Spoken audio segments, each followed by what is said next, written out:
Okay, I'm Jack Hammond. I'm a teacher here in the sociology department and at Hunter College. And unexpectedly, I am in charge of mediating between the forces of order and the forces of the people who are here in this room. I hope we've succeeded, but in any case, I'm not going to speak very long because unfortunately, I'm sorry to say, I have not been in Brazil for about 2 years. And obviously, the thing that we have most interest in today is much more recent than 2 years ago. I'm going to speak, however, from the standpoint of somebody who has been studying Occupy Wall Street as well as studying social movements in Brazil. And I want to put the current movement in Brazil in an international context. I do have to say, as I say, I haven't been there. Everything I know about the events of the last month or two in Brazil comes from the media, and learning about Brazil from the media, as Jim has just told us, creates a certain amount of problem. But I hope that what I have to say will be interesting. Let me first of all say that it's not a surprise. Everybody knows that there has been a massive international uprising of popular protest against governments starting in, I put it back to Iran in 2009, the unsuccessful movement against electoral fraud. But then Tunisia at the end of 2010, which succeeded in overturning a government.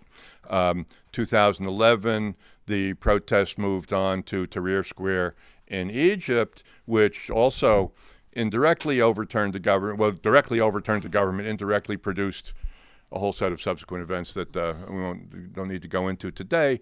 In other places, Bahrain, Syria, where it led to a civil war, which is getting increasingly serious and costly over time. Spain, where Acampada Sol started in Madrid and spread to most of the major cities in Spain, Greece. Student movement in Chile is part of the same thing. Here in the United States, we had the occupation of the state capital of Wisconsin in Madison, protesting the effort to deprive public employees of their collective bargaining rights. In New York, before Occupy Wall Street, there was something called Bloombergville, which was an encampment at City Hall protesting budget cuts. And many of the people who put together Bloombergville were leaders at the beginning of what was originally called the New York City General Assembly, subsequently became Occupy Wall Street as well. All of these movements have different causes. Very sort of schematically, we can say that the causes in the Arab world essentially were protests against long-standing, what seemed to be very solidly in power authoritarian governments. Some of them turned out not to be so solidly in power, and some of them are still in power. In Europe, the protest was mainly against the austerity brought about by the, let us say, the neoliberal program imposed by the European Union on the countries of the Eurozone that were in economic crisis in large part because of the policies of the European Union, but where the people were meant to pay the cost in terms of cutbacks in their pensions, cutbacks in their public budgets for schooling and other public services. In the United States, certainly in New York and in the flourishing of protest that spread out from New York and in the Occupy Wall Street movement, the protest was mainly against economic inequality and against the power of financial institutions in politics. I don't have the statistics in my memory, but it's very easy to discover the extent to which the rich have gotten richer.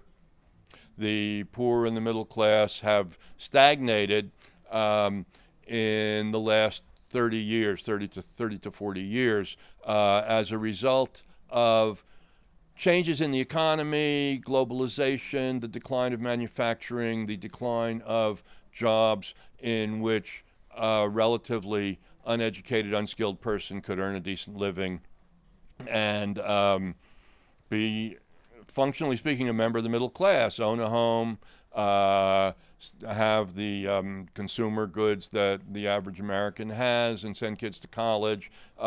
This became increasingly difficult, despite the fact that during that same period of time, it has become normative for women as well as men to earn incomes, so that most families have 2 incomes instead of just 1. And even with this diversification of the sources of income, the actual standard of living has not risen as much as it has, but as much as the actual standard of living has not risen as much as you would think that a doubling of income would permit.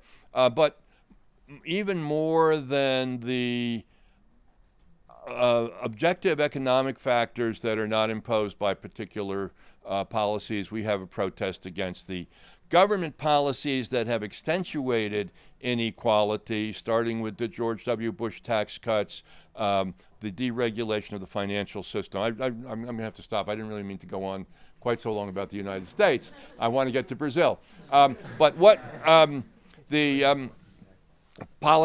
many policy changes within the U.S. government, promoted by both Republicans and Democrats, have accentuated the economic forces that have increased economic inequality in the United States. And this has been the principal issue of the Occupy protests. And yet here, as has been the case in Europe, as has been the case in the Arab world, as has been the case in Brazil, the protests have accumulated a whole range of issues and a whole range of political supporters. So it's very hard to characterize them in any single clear way.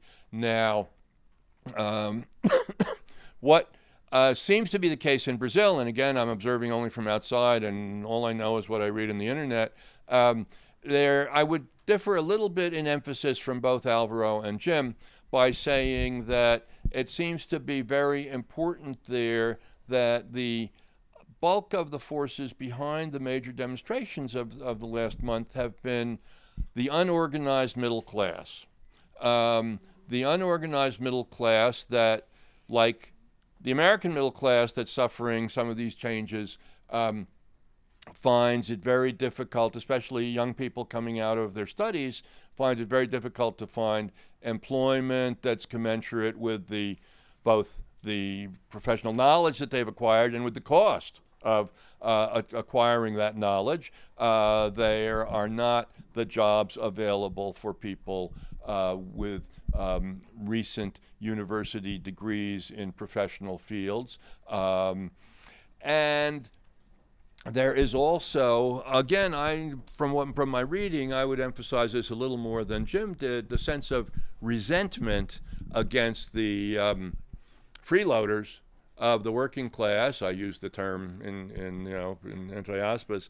The members of the working class who are living off of handouts that the PT administration of the last 10 years has started to provide for them. To the extent that this is true, what does it mean politically? These are unorganized people. These are not part of any right-wing or center-right political formation. They're not part of the PT. They're not part of the far left, the parties to the left of the PT. And nevertheless, I think in part inspired by what has been seen around the world, people have come to think that going out and demonstrating is a positive and efficacious thing. It started, as we know, with a protest against the bus fares, but when most of the increases in the bus fares were rescinded by the municipal governments that had imposed them, and the only thing that's visible as an organizational core of these demonstrations, the Movimento Passe Livre, said, okay, we won, go home. People didn't go home, which meant that the demonstrations continued without a clear organizational base. And I think that's very important in terms of predicting what may become of this. Like Occupy Wall Street, which I have personally gotten very committed to and I think very highly of, but nevertheless I think we have to recognize that it has exhausted its organizational possibilities. And I suspect that the same thing will happen in Brazil. I suspect that the absence of any clear organization and the absence of any clear ideological coherence, the fact that every conceivable issue, political reform, anti-corruption, protesting the stadium constructions, bus fare, the inferior medical services, all of these things are part of the protest, but they don't add up to a coherent platform from which an alternative political organization might be formed. In fact, they are to some degree contradictory with each other, having elements of right-wing and left-wing ideology. And even if they were more conceptually coherent, that would not automatically translate into political organization. So my suspicion is that in 2014, whoever is the candidate of the PT, whether it's Dilma or Lula, I can't conceive that it'd be anybody other than those two, but whoever is the candidate of the PSDB or whatever the most ascendant right-wing forces at the time, that the overall spectrum is going to look pretty much the same. That doesn't lead me to make any prediction as to who will win, because I think there is a fluctuating voter population that could go in any of several different directions. But I don't think we are looking at the possibility of a major reorganization of the party system that will have important electoral effects in the next year. And whether in the long run, I mean, I guess if you looked at the metalworker strikes in 1978, you would not have necessarily been able to predict that these were going to produce a PT. It may be that there's some underlying force there that will force some kind of reorganization of Brazilian politics over the long run, but I think that the sunk cost, the sunk forces in the existing parties are for the present strong enough that they're not very likely to come up with any significant alteration. I'll stop there. So you're going to take charge? Sure.